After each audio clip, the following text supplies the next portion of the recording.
Welcome back, you guys. My name is Ryan. I'm here in Port Moresby, Papua New Guinea this morning. Actually, now this afternoon. Kilo Sierra India ground. I was just in Australia this morning. I just did a 3-hour flight from Australia to Papua New Guinea. If you haven't seen the flight going down there, be sure to check out the video right before this, where I just go down there and kind of go through all the paperwork and what it takes to do an international flight, a little airplane like this. Anyway, I've got another hour and a half yet to go on my journey today, back up to Goroka.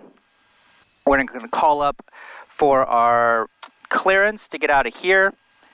And then we're going to go over the weather with you guys so you guys can see kind of what I'm planning on. So let's go ahead and call up our Jackson's delivery. Jackson delivery, correction, and November Tango Echo requesting airways clearance Goroka. November Tango Echo, 86 clearance 64, 18000, scope 0366. Departure 64, 18000, 0366, November Tango Echo. Put the transponder code in right now because I will always forget if I don't do it immediately. There we go. The nice thing about this plane is it knows when you're on the ground, it automatically switches over so you don't have to turn it on or anything like that. Let's go over what I'm kind of expecting for my weather getting out of here and then getting into Goroka here another hour and a half from now. All right, it is just about 2. We'll probably get out of here around 2 today. So we're starting down here in Port Moresby and then heading all the way up here to Goroka. So there's just a ton of blue everywhere all over the country, which just means a lot of clouds is probably what I'm kind of expecting. Getting into Goroka here another hour and a half, so let's just jump on up to 4 p.m. and it's probably going to give us a little bit better indication of what I can expect. You can see kind of that blue channel, that is the Goroka Valley. So the valley is probably going to be open. There's blue everywhere, so it means probably a lot of clouds, potential with some rain. We've got rain just to the south of us. We might have to make a little bit of deviations because the approach is still not active as far as I know. Well, I don't know. We can check the NOTAMs and see as we come back in, see if it's opened up yet. We have a new approach getting in there, but typically in the afternoons, if it's storming, I'm not going to be flying through the approach anyways. I'm going to just go around all of it. It's going to make my life a lot easier. So that's what I'm expecting. Let's go ahead and get ATIS and then get out of here. Port Moresby Airport. Information echo. Time 0311 Zulu. Expect instrument approach. Runway 14. Wind 160 degrees, 15 knots. Maximum 20 knots. Visibility 10 kilometers or more. Haze. Cloud. Few 2,000 feet. Scattered 3,500 feet. Temperature 30. Dew point 24. QNH 1007. Caution, bird strike hazard exists within flight. All right, we have 1,100 pounds of fuel. We've got 650 kgs of cargo on board with me today. So, let's see, our weight and balance. We're going to actually import the load from our first flight so we don't have to do any more work because everything else is the exact same. We've got 1,100 pounds of fuel. Go ahead and hit depart. So our home base knows I'm departing. Fuel is on. Low start. Alright, 10G's up and stabilized. Introduce our fuel. Low pressure's at the bottom of the yellow, slowly coming up. ATT's coming up now. Fuel flow is kind of evened out at 110. And 652. Generator on, prop forward. Once our amps right here start dropping back down, we'll throw our generator on. Our aux bus.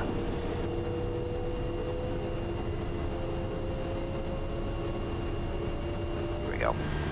Alright, we're going all the way up to 18,000 feet. They might give me a lower altitude for initially, but for now that's what we're planning on. Let's see, we've got 650, confirming that on our payload. Over to pounds, so we can put it in here. We've got 1,430 pounds of cargo today.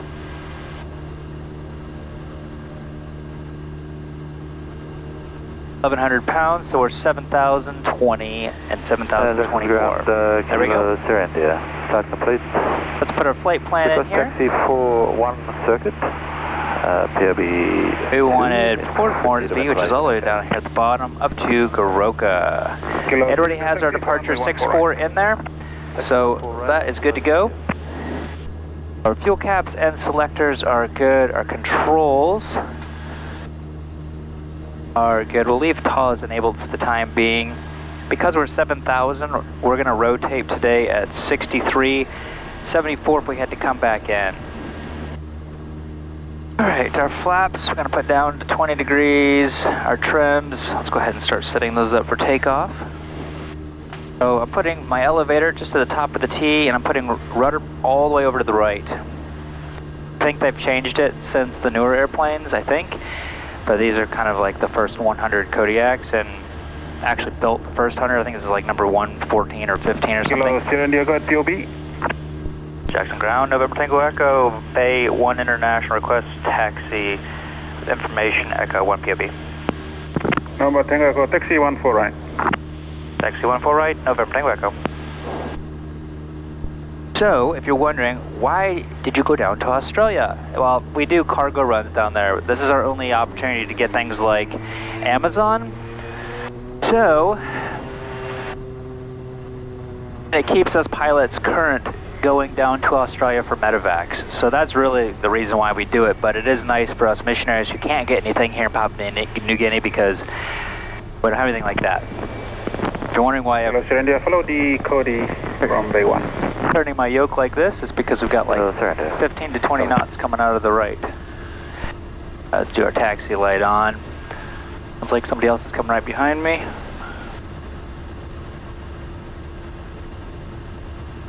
Yeah. The Twin Otter. We're probably going to miss most of the weather for the first half of the flight just because I'm going to be going right along the edge of the coast. So it should be clear sailing all the way until we get up to about the mountains. Then I'm kind of guessing we'll probably get into a little bit of some clouds and maybe have to figure out what we're going to do to get in. Right, 118.1 for tower. Jackson Tower, November Tango Echo, holding point 14 right. November Tango Echo Tower, line up 14 right. Line up 14 right, November Tango Echo. Alright, ignition strobes and landing lights are done. Prop and harness is good. 35 degrees, sea level 1470 on the torque for takeoff. And November Tango Echo is ready for departure.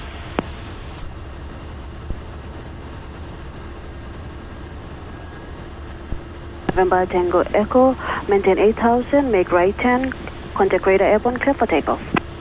Maintain 8,000, right turn, radar airborne, November Tango Echo, clear for takeoff. Alright, like I thought, we might have a different altitude to at least hold to for initially getting out of here. Alright, cleared for takeoff, ignition condition, flaps 20, fuel and harnesses 1470, with a right hand turn out to 8,000. Let's go.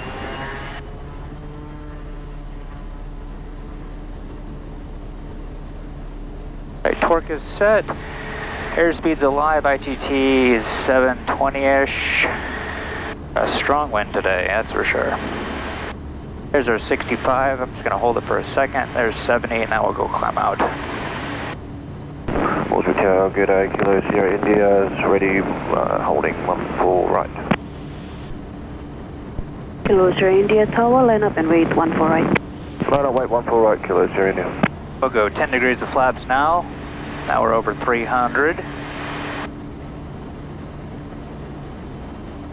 We'll go 0. And sea level, we're going to pull our prop on back nice and slow, just so we don't over torque and go up into the yellow. But let's go ahead and switch over to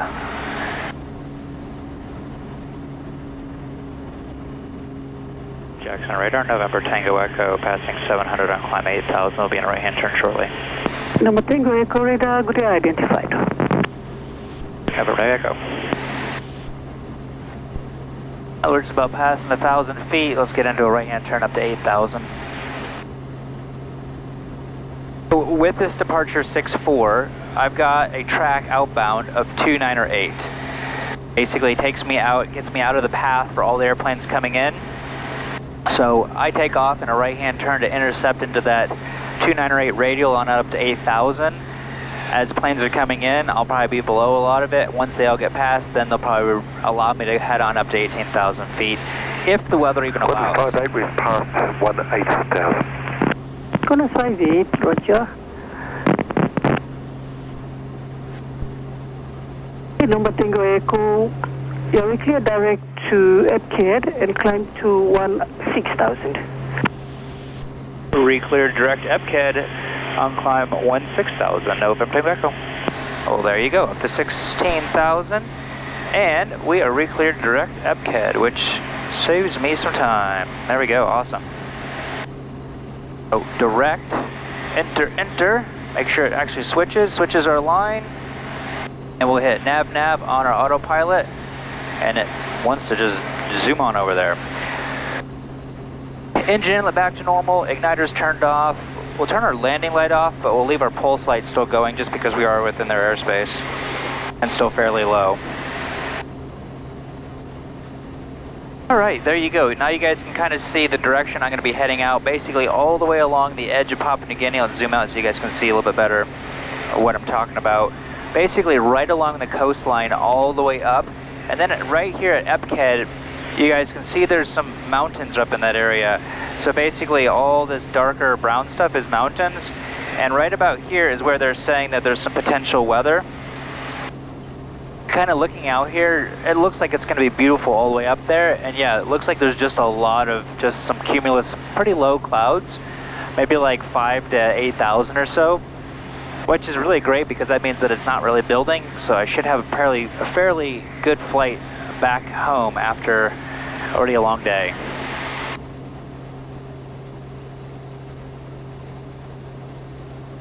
We're just now passing 10.5, so I'm just going to go ahead and get my oxygen ready. This is not a pressurized airplane, which means it's not like the airlines where they could pump oxygen into the aircraft so that you can breathe at, let's say, 8,000 feet, regardless of what altitude you're at. I think that's probably about where they put it at, I'm guessing. So, because it's a little bit longer of a flight, I'm going to have to put on oxygen.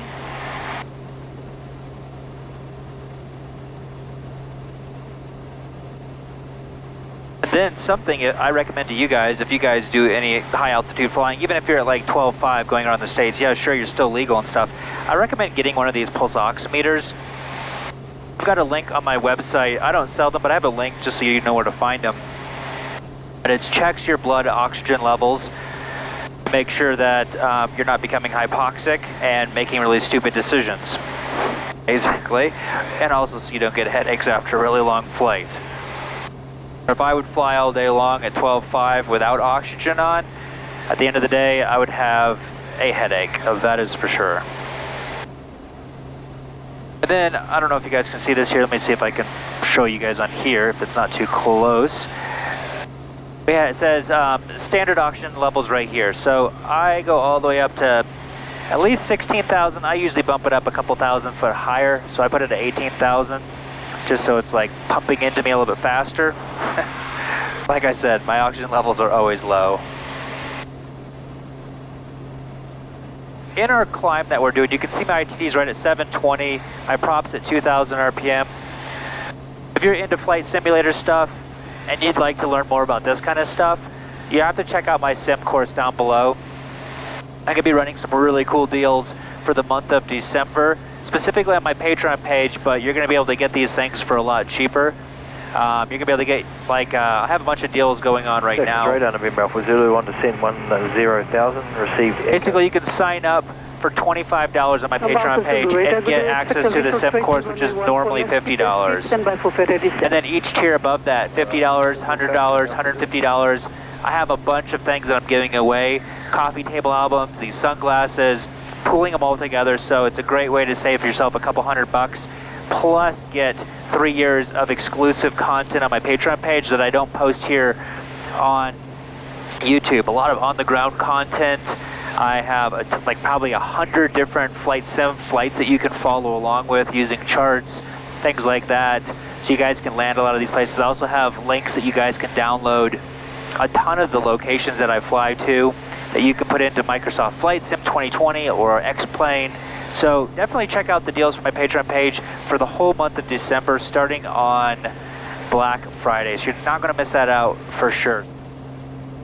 So once we get up into the mountains, I'm not going to be able to stay up at 18,000 feet because I'm going to get icing. If we're going to have to go through clouds, I'm going to have to probably just start descent. So probably what I'm going to do is I would descend to 7,000. Be vectoring you right for separation with the focus should be overtaking you. I'm going to go ahead and put in Turabo here.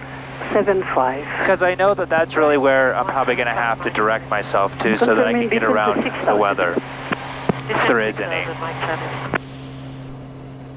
Okay, so as we're going to be coming in, we still have a ways to go, but up here, right where it turns blue, you can see all these lines over the screen. Those are all of our instrument en route tracks that we have available that we've come up with our own using just like the PNG minimums to get yourself over mountains. Not about 200 knots indicated, Mike Charlie Lima. So as I'm coming in, here's a nulo down here. Let me just write on here so it's a lot easier. There we go. There's a nulo right there. Here's Turabo. That's where all the weather is probably going to be. So my plan is what I might have to do is actually come up here to 42 Sega. 140. There's a low spot there. My plan is actually probably to... Number Tango Echo, contact must be radar now 119.3. 119.3, good day, November Tango Echo. Day.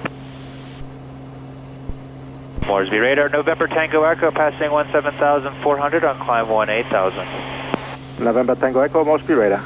Area QNH 1009, good day. 1009 or November Tango Echo. So my plan is, in this valley right here, I'm hoping to be able to drop down so I can stay visual coming all the way in up here. And you're like, well, why? Well, for one, because right now I'm at 1 degree Celsius, so I can't just go at 18,000 feet and go through all the clouds because I'll be picking up icing, and this is not a plane that's rated for icing. Then, if I have to go down that specific route, let me clear all this red stuff off here. You can see that track right there, the green line, is 14,000 feet, which is still going to be in the icing levels. So yeah, that's great, but it doesn't help me out at all because I'll still have to be going through all of the thunderstorms right there that were called for and potentially getting icing as well. So I really need to drop down to either 11.2, head over to Turabo, or drop even lower. There we go, let's go ahead and level off at 18. What's easiest, what I've found, is just to drop down visual and work our way in around the weather, and then you don't have to worry about icing, and you don't have to worry about being forced to go through weather that you don't really want to. The only reason I know this works is because I've done this flight probably like 100 times, and it's pretty much the exact same almost every time with the weather. Well, we fast forwarded about a half hour. We're just approaching a nulo now, kind of getting into where the weather was. Looks like the weather's actually a little bit more to the west than what the windy was forecasting it to be. You can see like there's that more of a blue directly ahead of us up high. And here at 18,000 feet, I'm actually kind of shocked that we're actually going to be able to get over top of some of the clouds. I have no idea what it looks like past these clouds, but let's go here to the main screen here. So all the brown is where all the clouds are going to be, because the clouds are on top of all the mountains. We have a couple little jetties coming out. Those are some mountain ranges that kind of come out, and that's why there's clouds here. So what I'm kind of expecting is once we get past this BRG, whatever, SBRG, it's a Simbari gap, there's going to be a channel that goes in this way. My plan is to drop down to that. I can't see it, it just looks like a bunch of wall of clouds right now, but that's what I'm thinking is going to be ahead. We'll see if I'm correct.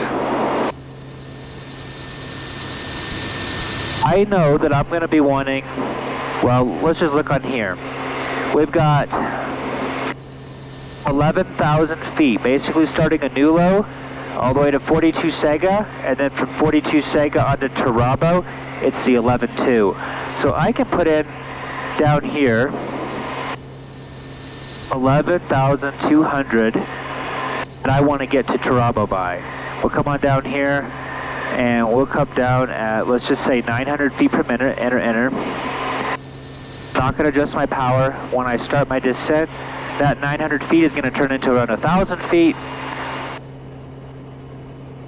so that I get to Turabo. So that means basically if I'm on this track, I can safely descend down through clouds all the way to 11.2 by the time I get to Turabo. If I'm still in clouds, or if I can't figure out a way, I can continue on to Goroka at 10.6, or we also have our cloud break procedure that I could do as well. So if we bring that open, it also starts at Turabo, and we'd have to go over to Whiskey India and then drop down fairly quick. So if we're in clouds, we can always choose to do that as well to get into the Goroka Valley. I don't think we'll need to be honest. It doesn't look that bad up there. But hey, who knows? Just got a message from Brad in Goroka. It says light to moderate rain, good visibility towards Ayura. SAL cameras show open circuit, guessing cloud base around 9,000. We'll update again at 3:20. All right, so I'm just going to acknowledge that. Okay, so that's kind of maybe what I was expecting. I don't know. So I'm going to go ahead and actually start my descent now, because as I'm getting closer, I'm not going to make it over these clouds. So I'm going to want to get on down so that I can at least come in at my 11.2. It could be 11,000 to 42 second and 11.2 to Turabo. And maybe what I'll do is shoot this cloud break procedure coming in, potentially. Morse 1207, November Tango Echo. No, Tango Echo, mostly good. November Tango Echo. New low at time 01, left 18,000 on descent. We'll be tracking up to 10 miles right of track due weather. Estimating Goroka time 25. Number Tango Echo, traffic, Kilo Fred Delta 8 here. The 7 out of Goroka for Bulolo, will be on time 17,000 via VDOT. Additional Romano Number Alpha, Pexon 50s in the second Goroka at 6,000. Copy, traffic by 2, November Tango Echo.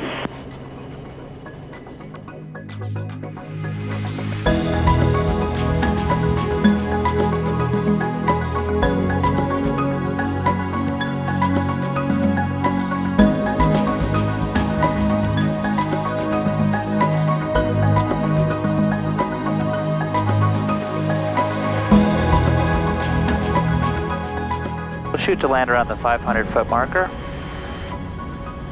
Just a little bit past it, maybe. You can usually get a little bit nicer landing if you land just past it on the downhill of it. There's like a sinker right after it. All right, 600 feet on the descent, nice and stable. Don't see anything on the runway, so we're going to continue. Checklist is complete.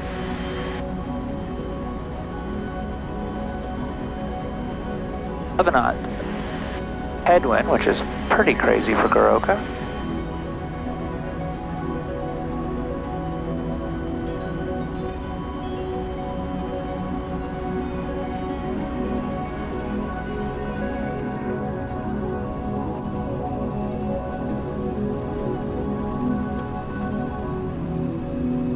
Low idle.